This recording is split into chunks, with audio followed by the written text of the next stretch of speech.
Hello, everyone. Welcome to another Coffee and Contemplation brought to you by Spotlight Recovery. It is May 24th. We've got a reflection today entitled Happy, Joyous, and Free. The AA Daily Reflections is really doing it for me right now, so we're going to have a couple of these in order for the next few days. So there's some heavy God language in it.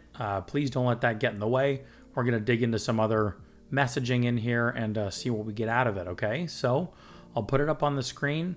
And if you're listening on audio, remember in the description, there's a readable version of the reflection that you can look at and save on your phone. All right, so May 24th, happy, joyous, and free. We are sure God wants us to be happy, joyous, and free. We cannot subscribe to the belief that this life is a vale of tears, though it once was just that for many of us. But it is clear that we made our own misery. God didn't do it. Avoid, then, the deliberate manufacture of misery.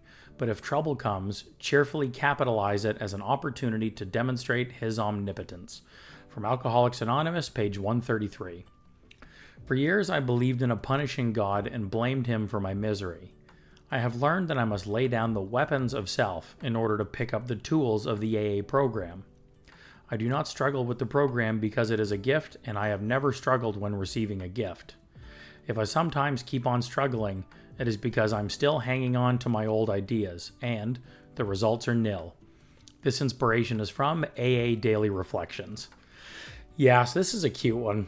I like this. Like I said, some of the language is heavy, old Christian, so, negate whatever you need to get some messaging out of this. But a couple of the key points, and obviously the title and the theme of it, I really enjoy, and they really resonate with me. You know me. I'm an optimist. I've got that positive outlook and I just like to acquire it and find it where I can in life, and especially in recovery too, because what brings us to recovery is so much sadness and suffering and pain. And if I'm going to have to do all this work, not only to stay abstinent, but build a life in recovery, then I'm not just going to do it for a subpar life. I'm getting the best deal I can out of this thing. So build the best life possible, bring all that positivity and love, that happy, joyous happiness, right? Happy, joy, and free. I'm bringing all these things into my life too. So anyway, that's initially what pops out for me with this and with these topics. So the points of, I'm going to go back and forth here between the main quote and then the main paragraph. So they both start with this opening line about that relationship with God. So the first one here, we are sure God wants us to be happy, joyous, and free. And in the paragraph, it says, for years I believed in a punishing God and blamed Him for my misery. So I just really like that contrast in talking about it, because I think a lot of us can relate with that. And then even if you remove the word God, it is pretty common to hear people say things like life is punishing, life is hard and miserable, and I believe that that's just how it is, and life, the universe, whatever, is doing these things to me. That's just how it is. And then that recovery perspective of the world wanting us to be happy, joyous, and free. Maybe the world is this way and it's actually not so bad. And there's a lot more opportunity for me now that I am sober and building a life in recovery, and I am able to see things more clearly again. So we've got those two contrasts, which are pretty common, and you hear a lot of people say this in recovery. I know I sure related with this a lot, big time. And so I think just I'm going to keep reading here and we'll get into it a bit more. So back in the opening quote, we cannot subscribe to the belief that life is a vale of tears, though it once was that for many of us.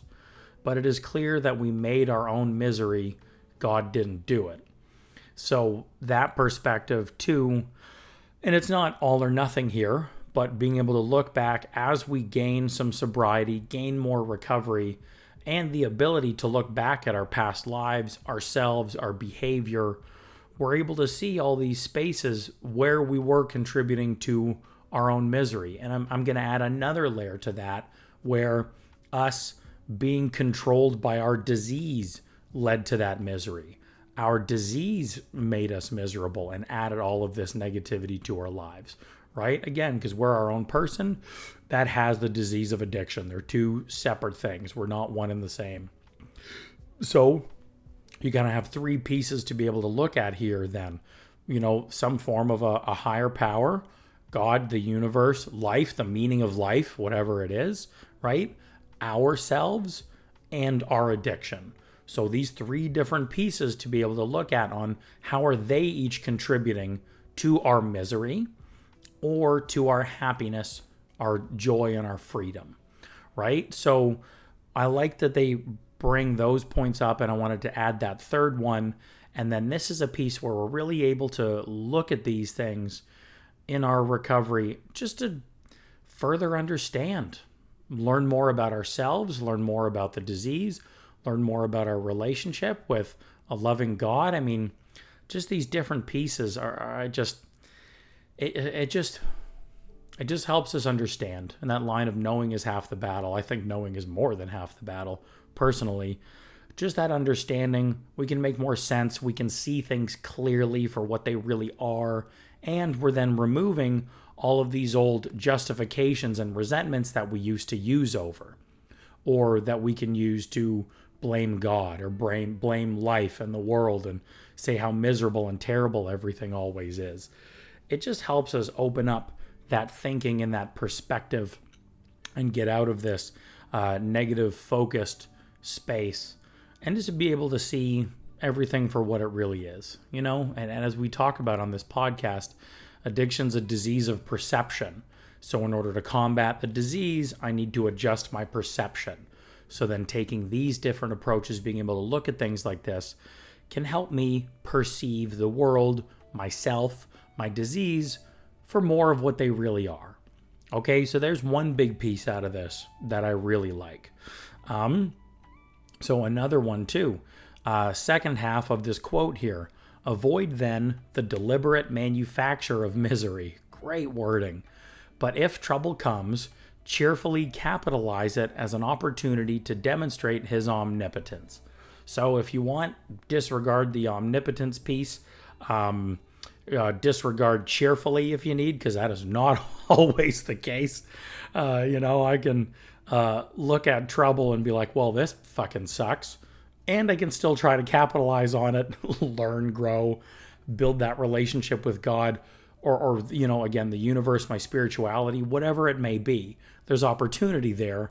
I'm not going to be happy about it every time. And I'm not going to then look up at the sky and say, see, look, this was you the whole time. You did all of this. Like, it's not quite, I don't think it's quite that simple. I don't think it's quite that black and white. As we were talking about earlier, there's multiple moving pieces here and relationships and these things that are all interacting with each other to help determine which is which, or which of these is having an influence on what's happening on at the current time. So those are things I want to point out with that as well. But so if we go back and we're in that first, so if we go back to the first topic we were talking about on looking at where is this good and bad coming from, God, I'll just use that as the placeholder word to save time, God, my addiction, or myself, looking at those relationships, then we're now presented with trouble, which then gives us an opportunity really to choose what do we do about it.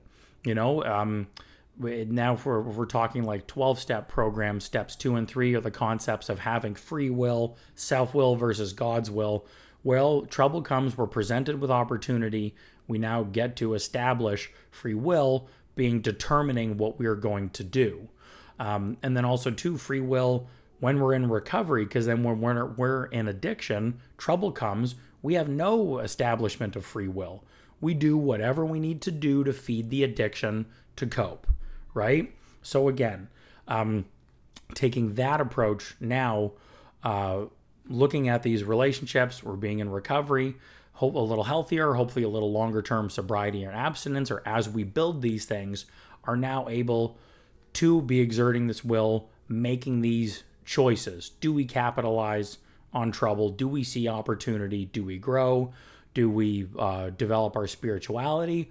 Or do we just say, fuck it all, this is bullshit, life is negative and everything is happening to me, poor me, victim, wah, and use? what are you going to do with it, right? So there's all of those pieces.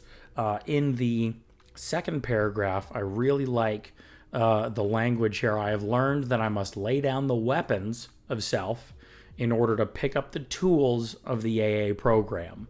That's really cool. So then even AA aside, just to pick up the tools of recovery, right on top of AA.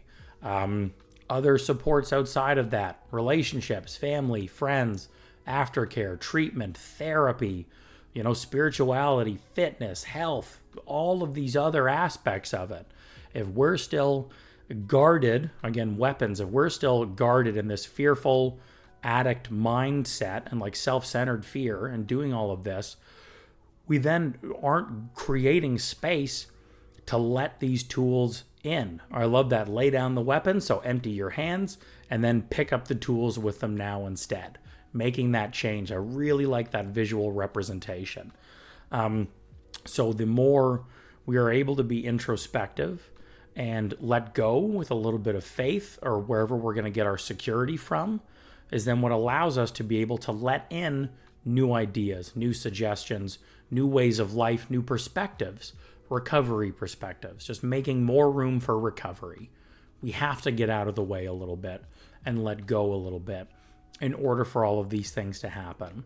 Okay, so I really like that they talk about that, because that's also very much been my experience and what I try to coach with people a lot, because it really just does make sense. I also love the line right after it. I do not struggle with the program because it is a gift, and I have never struggled when receiving a gift. I just like that point. That pops out for me a lot too. I think that's really great. And then this perspective on it. If I sometimes keep on struggling, it is because I'm still hanging on to my old ideas and the results are nil. And that full line is the results are nil until we let go absolutely. That's from the AA literature.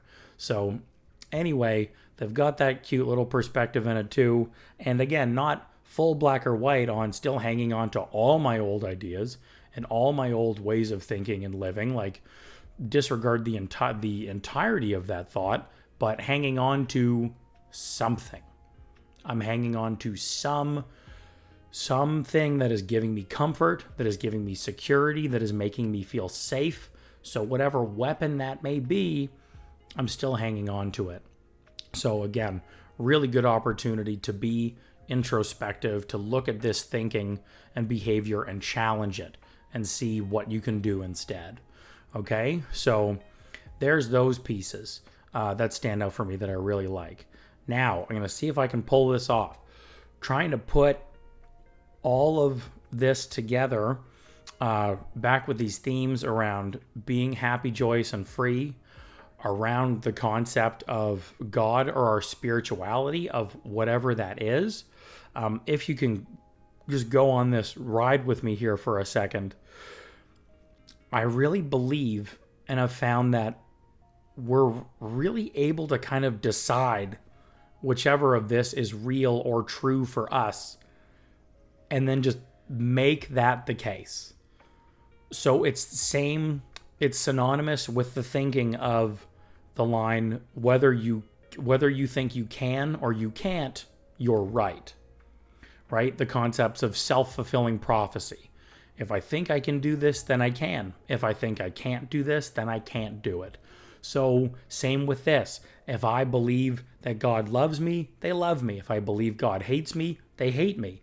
They're both true. They'll be true. Whatever you believe and choose to believe in this will be true. So then in recovery, using all of these other tools and principles, learning how to get ourselves long-term sober and abstinent from whatever we were dealing with and living a new life, a spiritual life, we pretty much are in the position to kind of choose our reality in this sense and choose what is true for us. So it doesn't matter about anybody else or what they think or don't or agree with or not. You find and choose what works for you, and you just get to make that true. You know, you've heard me quote this line from a TED Talk that I love from years ago now, so the number's outdated, but the line was, there's no world, there's only 6 billion interpretations of it, which I absolutely love and agree with and have come to see and discover. It's so, so cool. So I know this is really big, abstract thinking, and it may be a lot more than you'd think you were signing up for or getting into when you just wanted to get sober or abstinent. But these have really become gifts that I have found in recovery and seen people to be able to do. You know, like addiction was so much of just constant living in that disease and avoidance or destruction of whatever our reality was. Removal of the addiction, living in recovery, we now instead are able to be creating this life of what we want our recovery to be and what we want that to look like instead. It is so powerful. It is so cool. I love it. And I can't express and talk about it enough because it's really fantastic stuff. Oh, whoo, yeah, I got a little fired up on that one today, didn't I? Jeez. Oh, man. So there you go. That's, oh, pardon me. That's what we're going to finish on today. So thank you for checking out today's episode. I hope you enjoyed that. We're able to go on that little journey with me there, especially at the end. And we're able to get some perspective on how to become more happy, joyous, and free in your recovery. So I'm wishing you that for your 24 hours ahead in your recovery today. Don't forget to check out the description because there's a lot more ways that Spotlight Recovery can support you and ways you can support Spotlight Recovery. One I want to highlight is that I do recovery coaching with people. So if you like what you're hearing and what's standing out and you want some more help and work around this, reach out to me. I'd be happy to talk and see if there's a way that I can help you on this journey in your program. Okay? So, yeah, that's it. Enjoy the day. Thanks again, and we'll see you again tomorrow.